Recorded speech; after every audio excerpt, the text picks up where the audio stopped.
You're listening to the Worldwide Freedom Radio Network, with studios in Eager, Arizona, broadcasting on satellite GE1, transponder 7, 7.56 audio, and over 700 low-power FM stations across the nation and around the world.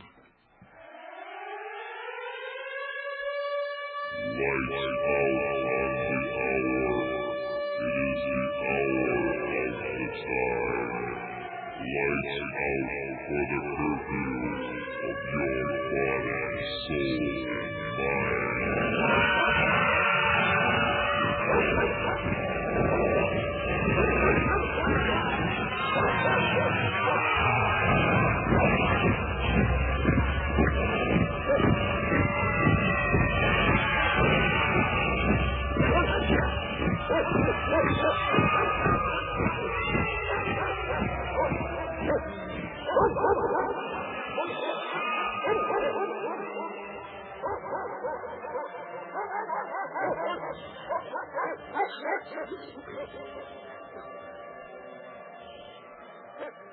Good evening, ladies and gentlemen. I'm William Cooper, and once again you're listening to the Hour of the Time. This is the broadcast, and I am the man that President Clinton named in a White House memo as being the most dangerous radio host in America. Rush Limbaugh read that memo on the air in order to absolve himself of any of the targeting and the guilt association of the media attack on right-wing radio. He said, and I quote, "See, folks, it's not me, it's this fellow William Cooper out in Arizona broadcasting out of a storefront." Well, he was right about me. He was wrong about the storefront. But it makes no difference, ladies and gentlemen. The reason that I'm the most dangerous radio host in America, according to the socialist in power, is that I tell the truth. I document everything. I give you the sources so that you can go look it up for yourself. And in an era of political correctness, profound propaganda, if propaganda can be profound, and it is if you understand it, and just outright lies, manipulation, deception from every direction, every day, from every source. Americans are bombarded with all of this crap. If you want to know the truth, if you want to be able to go out and look it up for yourself, you listen to the Worldwide Freedom Radio Network, and you'll be able to do exactly that. And then maybe for once in your entire life you will know the truth and be able to separate it from the lies, the deceit, the manipulation. You will stop being sheeple, and much to your surprise and great delight, I might add, you just might become real people. And if you can do that, we have a chance to save freedom. We have a chance to restore constitutional Republican government. And if we can do that, we can save the world.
Ladies and gentlemen, when we got wrapped up in this Bosnia thing, President Clinton told us that he had signed the Daytona Accords to commit United States troops for only 1 year, and at the end of that 1 year they would be coming home.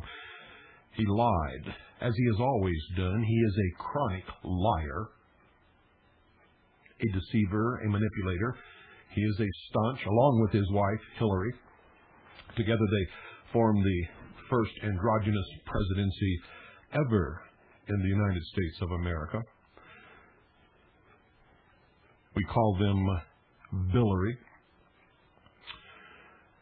He lied to us because the Daytona Accords, ladies and gentlemen, clearly call for a 5-year commitment of United States troops. 5 years. He also told us that our troops would not be under any NATO command or leadership. That they would not be under any United Nations command or leadership. He lied to us again when he said that. For it is not true, ladies and gentlemen. You see, NATO is just a regional organization of the United Nations. It is the regional security agency known as the North Atlantic Treaty Organization, or NATO, and it was formed pursuant to Chapter 7, Article 52 of the United Nations Charter. In addition, Article 53 states, quote, "The Security Council shall, where appropriate, utilize such regional arrangements or agencies for enforcement action under its authority. But no enforcement action shall be taken under regional arrangements or by regional agencies without the authorization of the Security Council," end quote. Were you also aware, ladies and gentlemen, that the Warsaw Pact of the Eastern Bloc communist nations in the Soviet Union was also formed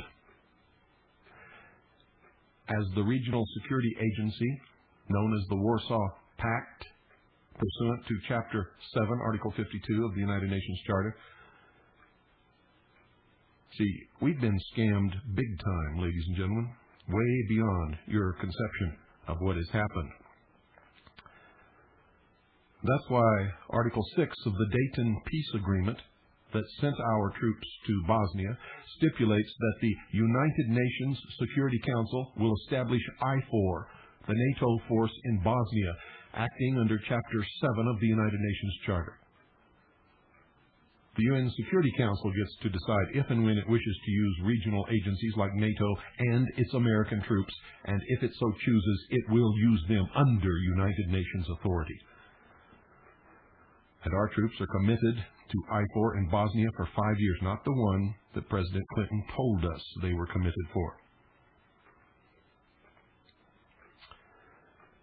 The NATO alliance was brought into being back in 1949, and its preamble states, and I quote, "The parties to this treaty reaffirm their faith in the purposes and principles of the Charter of the United Nations," end quote. And in case there's any ambiguity about who wears the pants in the United Nations-NATO relationship, the treaty's Article 1 states this, and I'm talking the NATO treaty.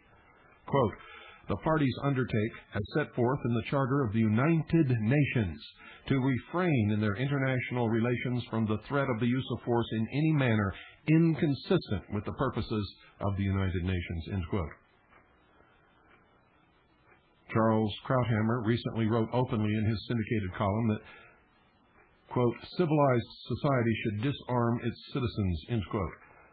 Actually, ladies and gentlemen, his outrageous views are right in line with the United Nations. The Global Bodies Commission on Global Governance, the name alone should tell you something, released its book, quote, "Our Global Neighborhood," end quote, recently, which states on page 131, and I quote, "We strongly endorse community initiatives to protect individual life, to encourage the disarming of civilians, and to foster an atmosphere of security in neighborhoods," end quote. Well, we never doubted that this was the globocratic agenda, ladies and gentlemen, but to the doubting Thomases, this might serve to open their eyes before Charles Krauthammer and the United Nations police come knocking someday to demand compliance with a voluntary gun give-back program. Our global neighborhood sets up a timetable of sorts by announcing on page 351 that, quote, Our recommendation is that the General Assembly should agree to hold a World Conference on Governance in 1998, with its decisions to be ratified and put into effect by the year 2000. That will allow more than 2 years for the preparatory process." End quote. Notice how very diplomatic, or I should say, democratic it all is. The body's decisions are, quote, "to be ratified and put into effect by the year 2000, end quote. It doesn't say if they are ratified. Of course, the preparatory process is just a code word for the engineering of consent from the United Nations would-be global subjects. That's you and I. Now, for those to whom the whole idea of a psyops, or psychological operation, sounds like bunkum, we offer a recent report from the United States Army War College. Associate Professor Stephen Metz of the college's Strategic Studies Institute and research analyst James Kivett authored "The Revolution in Military Affairs and Conflict Short of War" on July 25, 1994. These military planners talk of a quantum leap in military technology and capability, which enables a premeditated revolution in military affairs, which they label RMA.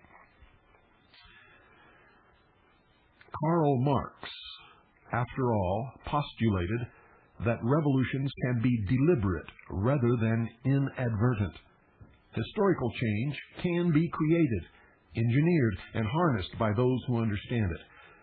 This idea led many analysts to assume the current RMA can be the first deliberate one, as senior military leaders and strategic thinkers consciously shape the future. That's a direct quote.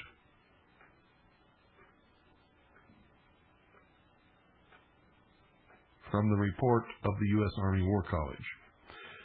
The authors raise the issue of such new technologies as high-energy radio frequency, or HERF, H-E-R-F guns, and electromagnetic pulse transformer, or EMP/T bombs, and advanced techniques of electronic deception, but caution, quote, "Deception, while frequently of great military or political value, is thought of as somehow un-American," end quote. And I quote directly from the text of the report, quote, "American values and attitudes thus form significant constraints on full use of emerging technology, at least in anything short of a perceived war for national survival. Overcoming these constraints to make a RMA in conflict short of war would require fundamental changes in the United States. An ethical and political revolution may be necessary to make a military revolution," end quote. Perhaps, ladies and gentlemen, an ethical and political devolution would be a more appropriate term for this proposed step back into barbarism. These high-level soldier gurus seem impatient with the tired traditional ethics of us unillumined United States of America citizens. And they say this, quote, "But there is another alternative. We could deliberately engineer a comprehensive revolution, seeking utter transformation rather than simply an expeditious use of new technology," end quote. Now, are the sweeping changes in military attitudes regarding the United Nations and the New World Order part of this utter transformation? And what kind of technologies could alter something so tangible as attitudes? Well, ladies and gentlemen, I'm going to tell you the answer to that question is yes. You see, there could be no New World Order. There could be no one world government. All of the things that are happening in this nation that conflict with the Constitution for the United States of America, and in fact, blatantly subvert it, could not happen without the complicity and consent of the highest echelon and the highest ranking officers of all of the military forces of the United States of America. You see, they are pledged to protect and defend the Constitution for the United States of America against all enemies, foreign and domestic. And domestic. And domestic. And domestic. And domestic. I know My father took that oath. My brother took that oath. I took that oath. My grandfather took that oath. His father and his grandfather took that oath.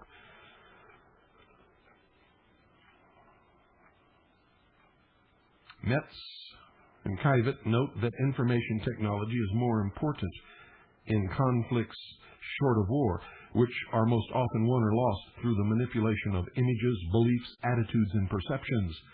This makes psychological technology much more important than strike technology. In a revealing reference to psychological operations directed against the public, they write this, quote, "Ways must be found to use emerging technology, including advanced artificial intelligence and information dissemination systems, to help military strategists develop, implement, and continually improve methods of influencing opinion, mobilizing public support, and sometimes demobilizing it. But ultimate success in applying the RMA to conflict short of war hinges on the development of psychotechnology," end quote. And ladies and gentlemen, develop it they will. In addition to the electronic RMA, the report reveals that, and I quote, "The second and potentially more profound RMA is biotechnological, including genetic engineering and advanced behavior-altering drugs," end quote. Despite a smattering of disclaimers, the sky appears to be the limit for these elite military planners so eager to bypass Americans' ethical and moral standards. Now, I'm not making this up, ladies and gentlemen. These are our own military strategic planners writing this stuff. And if you listen to the vast broadcasts of the Hour of the Time, where we revealed and exposed the secret mind control experiments, manipulation, and experimentation upon American people, then you know, especially if you looked up the sources and documentation that we gave you, that what we're talking about tonight is kindergarten stuff. They're way, way far advanced, way beyond what I'm even hinting at here. The U.S. military has long been involved in psychological operations, but it is important to note its interlock with the bastions of social engineering, the tax-exempt foundations. You see, science of coercion reveals the extensive support from the Rockefeller Foundation and others given to communications research, which focused on what the father of public relations, Edward L. Bernays, called the engineering of consent in his book of the same name. He said, quote, "The major foundations, such as the Carnegie Corporation and the Ford Foundation, which were the principal secondary source of large-scale communication research funding of the day, usually operated in close coordination with government propaganda and intelligence programs in allocation of money for mass communication research," end quote. Well, if they were the second or the principal secondary source, who was the principal primary source? Well, ladies and gentlemen, that happens to be the Rockefeller Foundation. Although the United States military was the prime source of taxpayer funds released to the social sciences for psychological warfare-related studies, the targets were often the so-called taxpayers themselves.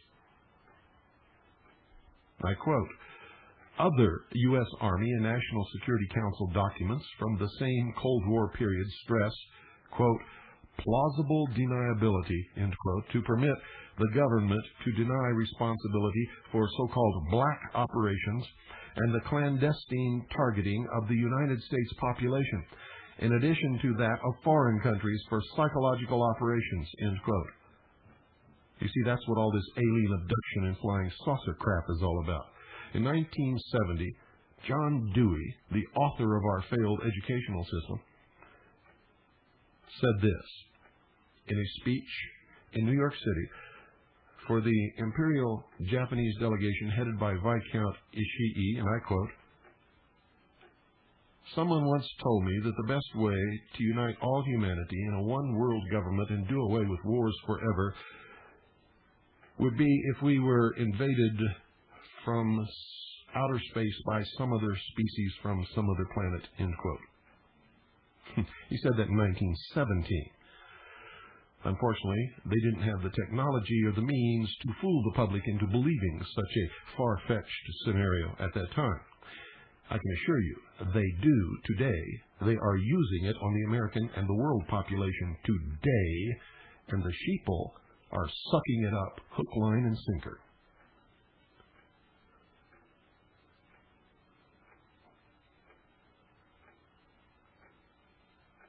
Now, when all this took place and these quotes were made, it was the height of the Cold War. Now, the new realities of the 90s are upon us, ladies and gentlemen, and the U.S. military fancies itself to be in the middle of what Stephen Metz and James Kivitz of the U.S. Army War College have dubbed a revolution in military affairs. But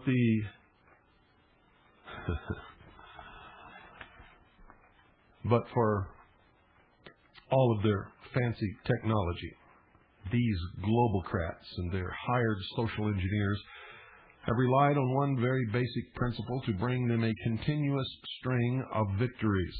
It is the trump card in every match which is defeating all those who oppose totalitarian world government. That's why you never chalk up any points for the home team. Maureen Heaton, a friend of mine and an octogenarian who is descended from John Hart, one of the signers of the Declaration of Independence, has been fighting these globocrats for decades. A few years ago, she reacquainted us with the work of a long-forgotten Army colonel named Tom Hutton. During World War II, he had been a public relations officer with the Flying Tigers in Kunming, China. Heaton wrote, quote, "From that vantage point, he observed that something new had been added to the arsenal of war," end quote. Now, until the 20th century, 9 principles of warfare, such as surprise, flexibility, concentration of forces, simplicity, were recognized by military strategists. Hutton observed that the Soviets and Chinese were utilizing what he termed Soviet Principle 10, or SPX, or what is known as the dominant principle, because it can pervade all the others.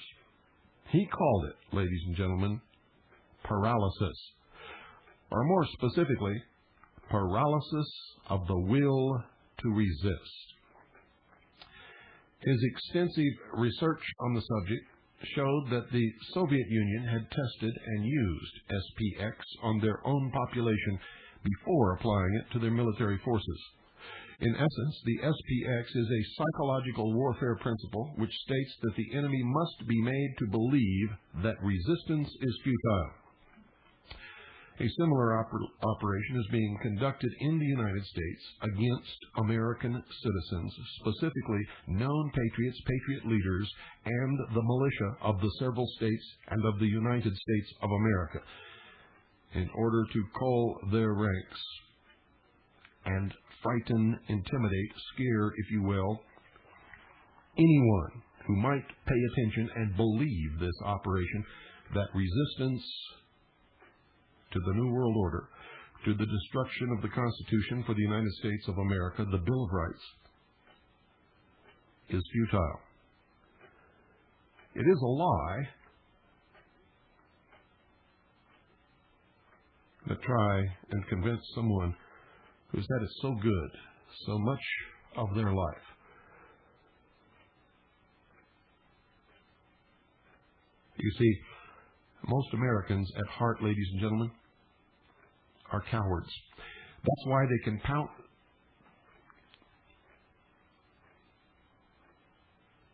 upon every opportunity to pat their sons and daughters on the butts and send them off to fight and die in some foreign, God-forsaken country that they never heard of and can't find on a map, all the while grinning from ear to ear, touting the patriotism of their children,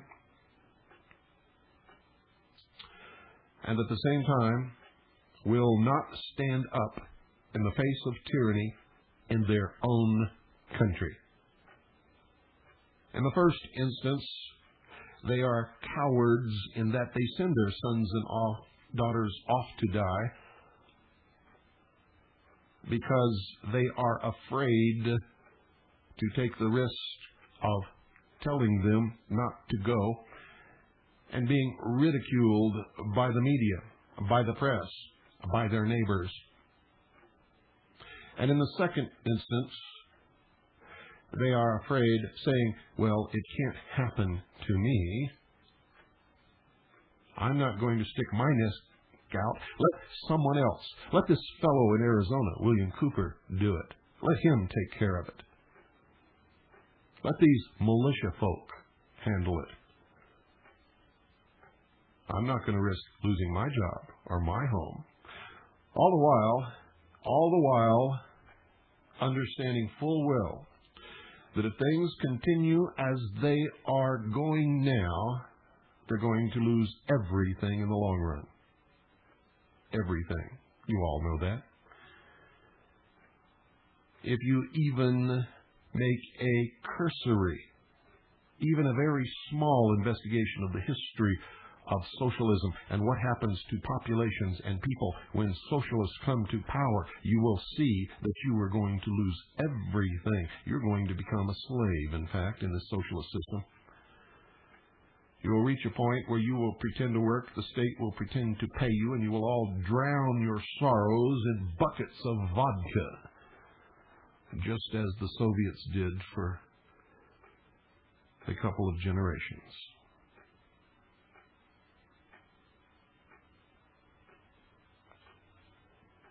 Why does everybody pretend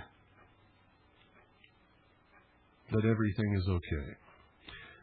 Why does everybody look at what's happened at the past and say, well, it happened then, but it can't happen now? The truth is socialists never deviate from their routine, their program, their plan, the way they do it. It's always repeated exactly the same way. And usually the people who support them the most and bring them into power, the so-called intelligentsia, the university professors, the journalists, the scientists, are the first ones eliminated when they seize the reins of power. Always. Everybody points to Hitler and the Nazis, and their crimes were great, and they were many. I am not glorifying Hitler. I can assure you of that. He was one of the most heinous criminals in the history of the world.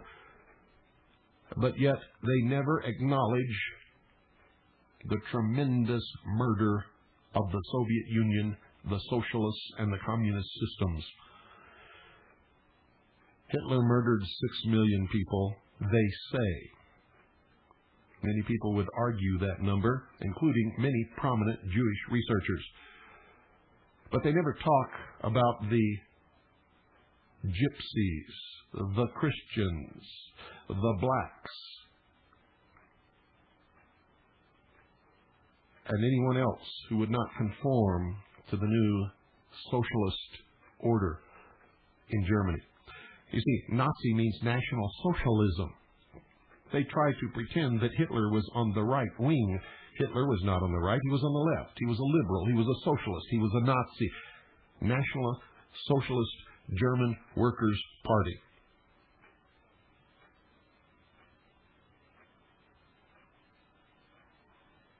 Why do you let them get away with that? And why is it that everyone ignores that while Hitler may have killed 6 million in Europe, Stalin, Khrushchev, Gorbachev, oh yes, Gorby, when he was head of the Soviet Union, was still in charge of the murders in the Soviet Union and the labor camps in Siberia? Why do you all want to kiss him and tell him how great he is? He's not great. He's a criminal. He's a murderer. He's a scum-sucking, socialist, puke-faced pig, and that's the truth. If you read his book, Perestroika, he will tell you that the fall of the Soviet Union was a scam to disarm the West. And it's working, isn't it?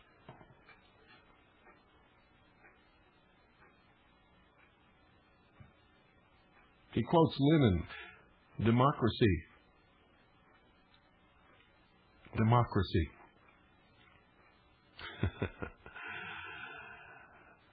Democracy, ladies and gentlemen, is to socialist peace is defined as the opposition. Peace is defined as the elimination of all opposition to socialism. You see, I'm not making this all up. You can read it in the writings of the socialists themselves. That's a direct quote from V.I. Lenin, the orchestrator of the Bolshevik Revolution. How many people were killed by the Soviet Union that nobody talks about?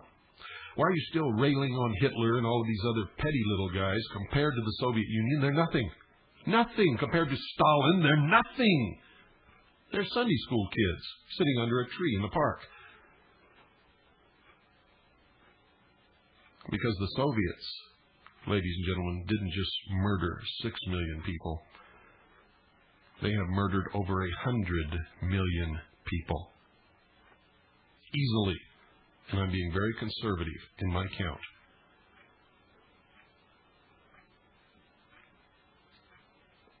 Do you know why they don't? They vilify Hitler as being on the right when in fact he was a socialist, clearly existing on the left, in order to demonize anyone who is truly on the right, who truly stands up for the freedom of all people. Because that's where the light really shines for freedom, is on the right. You see, the scale measures on the left total control by the state of everyone and everything, ownership of everyone and everything by the state, where the state is more important than anything else. And all the way on the right is the total absence of control. It's called anarchy. Both extremes are just as bad. But as you go more right from left, you are going into areas and people who want less and less control and more freedom. A constitutional Republican government lies somewhere just to the right of center on this scale, and that's where I stand, and that's where you should stand if you are truly an American.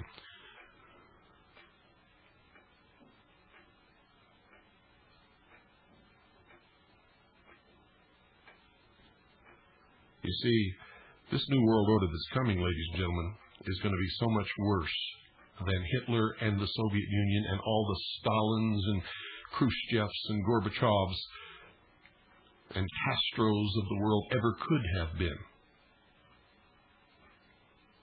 They say power corrupts, but absolute power corrupts absolutely. You see, we've never had a dictator of the world before. We've never had someone anywhere who had the entire power of the world in his hands. But I'm telling you now, that is where we're going, and that is what is coming unless you wake up. You see, the American people, the only ones who can stop this, the only ones in the world, they're the only ones who can still have broadcasts like this, who can still seek out somehow and find some semblance of the truth. They are the only people in the world who are still armed and who still can stand up and form militias and protect their freedoms.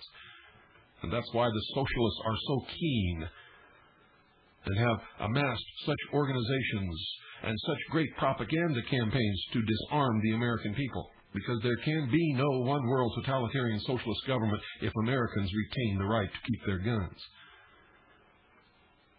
And you'd better understand that.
ladies and gentlemen, the Hour of the Time is sponsored by Swiss America Trading.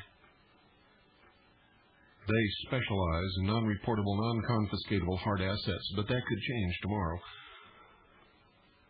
You can put your hands on real money and protect at least some of the things that you've accumulated, some of the wealth that you've obtained by the sweat of your brow over all of the years of your life, if you act and act now. But if you wait, I can assure you, ladies and gentlemen, there will come a day where you will not be able to help yourself or your family, no matter what you do, unless you have done this first.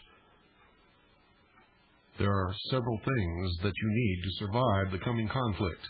The conflict is coming. It will not be brought about by American patriots or militia members or radio hosts. It will be instigated and forced upon the American people by the socialist international network of traitors who occupy the highest levels in the bureaucracy of the government of the United States of America and the state governments of the several states at this moment who are destroying this country from within. And when that happens, you must have the means to resist and to survive.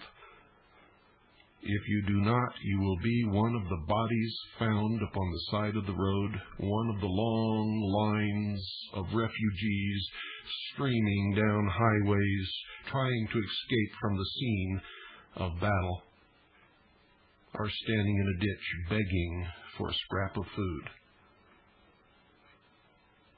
I don't want that to happen to any of you. Call Swiss America Trading now. Ask for the new newsletter. Tell them that you're a steady listener to the Hour of the Time and to the Worldwide Freedom Radio Network. Thank them for sponsoring these broadcasts. Ask them how you can get your hands on some real money. And folks, don't be bashful. Don't be afraid to say, I can only afford this much money every month, or this much money ever, or this much money every 2 months. And if they try to talk you into something else, say, hey, listen, I've told you what I can do. I'm willing and I'm able and I must do this to help myself and my family survive the conflict that's coming in this country right around the corner. So help me do this, and they will. If they don't, you call me personally, and I'll make sure that they do. Craig Smith, who owns and operates Swiss America Trading, is a good friend of mine. He has sponsored this broadcast for going on to 5 years now. He has never put a penny in my pocket. I've never asked him for a penny. I never would. He merely pays for the airtime. And we do whatever we can to try to pay him back for that airtime. That's the arrangement we have now for the Worldwide Freedom Radio Network. We charge the lowest rates in the world to our broadcasters, and every penny goes back to Swiss America Trading to reimburse them for putting out the tremendous amount of money to produce this network, these broadcasts, and air them across the nation and around the world. You have no idea what this man has done to support patriotism, the Constitution, the Bill of Rights, and constitutional Republican government, and to make sure that people have a medium to hear the truth. Because you'll never hear it from the likes of the sellouts like Dan Rather, Ted Koppel, Ted Turner's CNN, the Communist News Network, the Allied Broadcasting Communists, the National Broadcasting Communists, or the Communist Broadcasting System, or any other of those establishment-controlled media outlets that you normally listen to. Get your hands on some real money now before it's too late, ladies and gentlemen. One of the last planks of the Communist Manifesto is to destroy the middle class in this country. And that's most of you listening. How do you think they're going to do it? There's only one way. Collapse the economy. And since they've taken the real money, the real substance from our economy, from our system, it's easy to do. To collapse the paper system is the easiest thing in the world.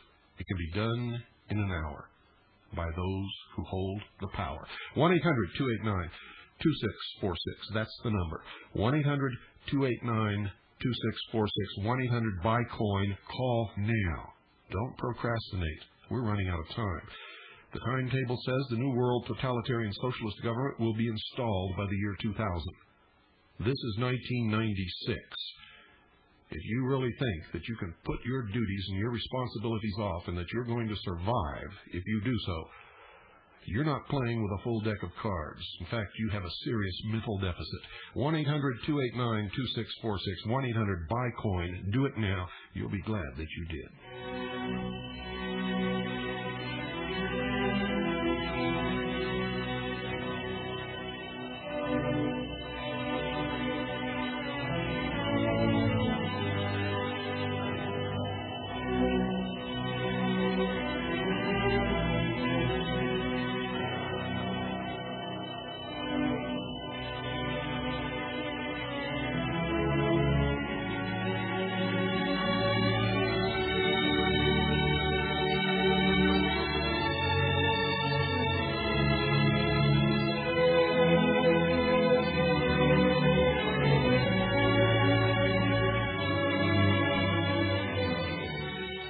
Just tuned in, ladies and gentlemen, you're listening to the man whom President Clinton named in a White House memo as the most dangerous radio host in America. Rush Limbaugh, in order to get the critics off his back, read that memo on the air. Why am I the most dangerous radio host in America? It's because I tell the truth. I don't care who it hurts or helps. I tell the truth. I tell it like it is. I document it. I source it. I stick it in your face. And then you must deal with it. Even a cursory review of the events on the world scene today, ladies and gentlemen, might suggest to you that resistance is indeed futile, that the globocrats are omnipotent, and that those who oppose them are hopelessly outfunded, outsmarted, and outgunned. And this is not true, and in upcoming broadcasts I will prove that to you. If it was true, how come they got their butts beat in Somalia? By a bunch of people who communicated with CB radios that they couldn't even find. And I'm not telling you that it was nice or wonderful or that it was good to see our people beat. I'm telling you our people should never have been there in the first place. They're not omnipotent. The greatest technological military force in the world was beaten by people with old rifles and CB radios.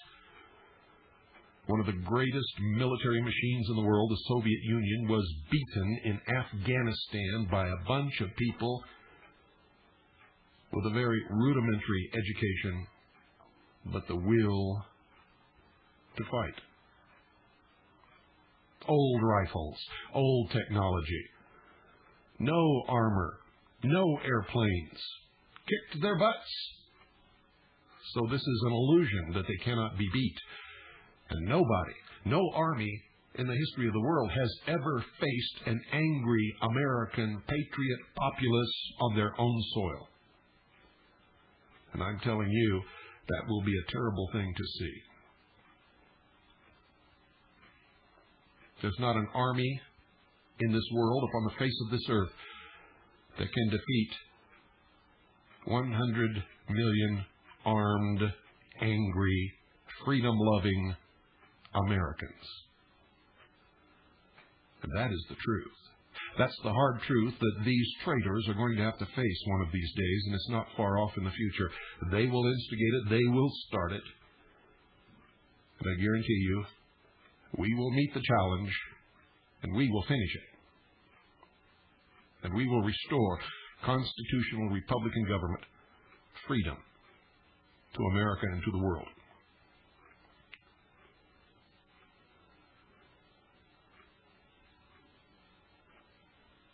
You see, this is just another SPX tactic, and it's based on maintaining and strengthening this perception among the people who, if they didn't know any better, might all stand up and resist in unison. And if that happened, this would all be over tomorrow. It might be over before midnight tonight, if that were to happen. Rather, those who would resist must be led to believe that they are isolated in their convictions and surrounded by apathetic, cowardly fools or worse. And that's not true. In addition, The tremendous amount of information now available about the globalistic advance is overwhelming to most. Many people become paralyzed by the information and demoralized by the constant stream of bad news because when they finally discover what is happening, it hits them like a ton of bricks, and it doesn't stop. Only the strong survive. Americans throughout their history have been strong, pioneering people, and they will survive. The weak will fall by the wayside as they have always done throughout the history of the world. And there is no cause to whimper for them, for they chose to be weak. Fostering this perception of futility is the tendency of the independent press, especially some of the patriot media, to constantly overstate the seriousness of the situation. Thus, martial law or Armageddon is always just around the corner. To read these things off the Patriots Facts Network and from the Militia Montana and from all of these other ridiculous publications that spread rumor, innuendo, disinformation, and outright lies is a disgrace. It's an absolute disgrace. All they have to do is pick up a telephone or do an hour's research in any library in the country to validate most of what they have or to determine that it is indeed false. In a recent poll that we did, by gathering up all of this stuff that's being passed around from hand to hand and mouth to mouth, most of it sheer idiocy, and by doing the research required and necessary, we determined, ladies and gentlemen, that in excess of 95% of all of the information passed from hand to hand, mouth to mouth through the so-called patriot and militia community is false, phony, fraudulent, just outright BS, if you want to know the truth. And that must stop. Must stop. You see, what better vulnerability for the media and intelligence psychological warfare specialists than the current conviction by so many Americans that we are approaching the end times? Where does that come from? Do you really think the earth is going to end? Do you really think the universe is going to come to an end? That the sun is going to go out one day right on schedule because you believe it's going to? Oh, they want you to believe that, all right. They foster these things. They create incidents that make you believe that this is the end times, when the Bible makes no such statement at all. See, the Bible talks about the end of the age. The original translation from the Greek is aeon. The Bible clearly states that this age will end and a new age will begin. And how could you possibly believe all this crap being spouted from pulpits across the country and around the world that this is going to be the end of the world? The Bible doesn't say that. It says it's going to be the end of an age. It can't be the end of the world if Christ is supposed to come back. If you're a Christian, if you believe what it says in the Bible, it says that Christ is going to come back here to this earth, establish a new Jerusalem, and rule on this earth for 1,000 more years. Where do you get this end times crap? What's the matter with you? Why do you just listen so stupidly to these people who spout nonsense at you when all you have to do is pick up the book and read it? But you see, the powers that be want you to believe that this is going to be the end, so you will not resist the tyranny that's coming. Do you really think that God would want you to sit back and do nothing while evil takes over the earth? I don't believe that. Not for a moment. I believe God wants us to do what is right in all instances, no matter what. And the right thing is always to oppose tyranny.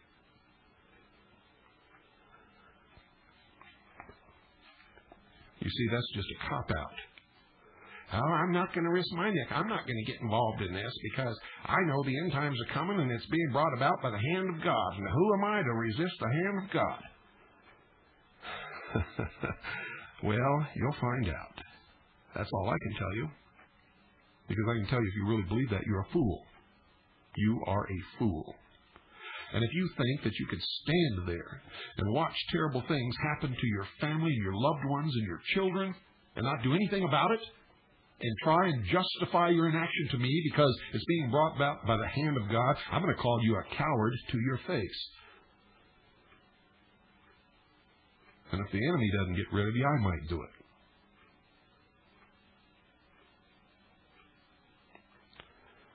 Some of these beliefs and some of these excuses and some of these ridiculous reasons for the justification of the total lack of responsibility and action on the part of many Americans is disgusting. Absolutely disgusting.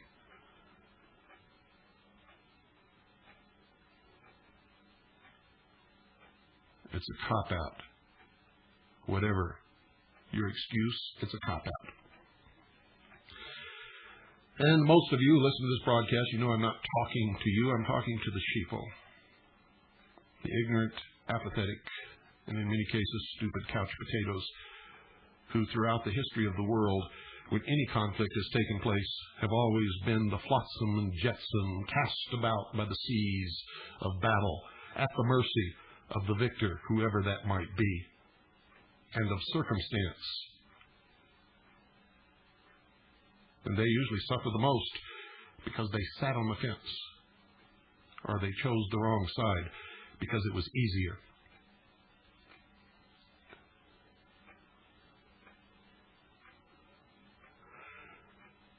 You see, whether we are not in the end times, and I can guarantee you we are not, insofar as this perception adds to the paralysis of the will, it can become a self-fulfilling prophecy.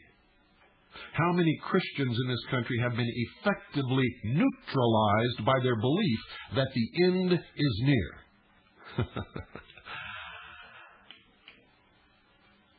You know, my grandmother taught me to have common sense, and I find that it's rare today that anyone has common sense. The argument is, why bother to resist that which mortal man cannot prevent from coming to pass? Whether the argument is sound or not, the fact is that many use it to explain their disastrous inaction in what should be an all-out political fight to preserve our basic freedoms. It is a cop-out. It is a lie. It is cowardly. The antidote to this formidable principle is simply to begin focusing on the good news, ladies and gentlemen, while remaining informed of the reality of the situation, which is the bad news. Those who still have no idea that there is anything wrong need solid doses of the latter, whereas those fighting in the ideological trenches are sadly in need of the former. Any development of forward momentum for the supporters of the Constitution and freedom would tend to short-circuit the entire SPX psychological warfare strategy and bring it to a screeching halt. Developing this forward momentum takes work. It takes work, luck, and yes, maybe even a little divine intervention. And a hell of a lot of risk. But nothing that's ever worth fighting for, ladies and gentlemen, has ever been without risk.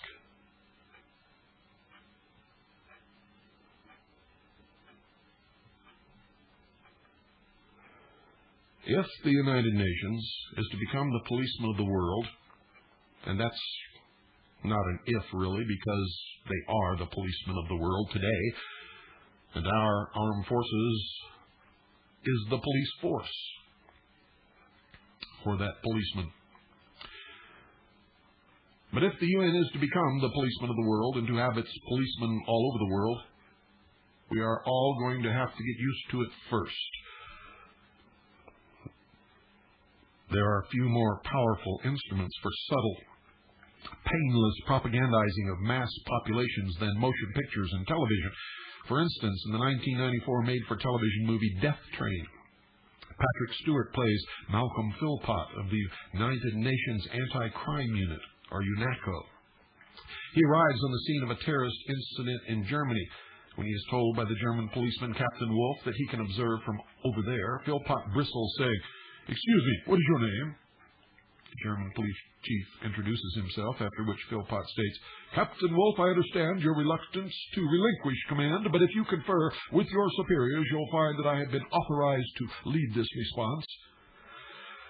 The stunned Captain Wolf asked, "Since when do you people tell a German anything on his own soil?" Philpott's pixie young American aide then chirps, "Since 2 a.m. The UN policeman then begins barking out orders to the German personnel in the room, who dutifully follow them. Wolf protests, "These are German hostages. It is our problem." Philpott to an assistant, "Miss Carver, patch me through to New York." To Wolf, "There is a crucial piece of information that you don't know. The hijackers may have an atomic bomb on the train." The shocked Captain Wolf then receives a call from his superior, after which he submits to the United Nations officer. Now, this is just one little example. It's not a blockbuster film, but it serves as an illustration of the kind of blatant conditioning directed at the mushy minds of Americans. Unless people learn to spot such psycho-political ploys, they will continue to be unaware of how their convictions were generated, and I guarantee you they were generated. Most people alive today have never had an original thought in their entire life. And that brings us to the end of another broadcast of the Hour of the Time. Ladies and gentlemen, I want to thank you for being with us tonight. I hope that I have made a difference. Good night, and God bless each and every single one of you.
This is the Voice of Freedom. You're listening to the Worldwide Freedom Radio Network, with studios in Eager, Arizona, broadcasting on satellite GE1, transponder 7.56 audio, and over 700 low-power FM stations across the nation and around the world. Stay tuned now for Michael Cottingham with Quest for Health.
You're listening to Quest for Health, and I'm your host, Michael Cottingham. Good evening. Welcome back once again. We are going to continue talking about the Huichol Native Americans from Mexico and about their religious practice through the use of peyote. And I'm going to describe more of their peyote pilgrimage to their sacred land of Huitiguta, several hundred miles away from where they live. And if you're wondering why I am talking about peyote, one of the reasons is because I don't discern between good plants and bad plants. I've told you once, maybe twice already, there is no such thing as a good plant or a bad plant. There are only plants and resulting uses from these plants for man. How we perceive them is something I believe that we've been taught. We've been taught from the Inquisition. We've been taught to look at plants either as good, bad, good or illegal, good or corrupting,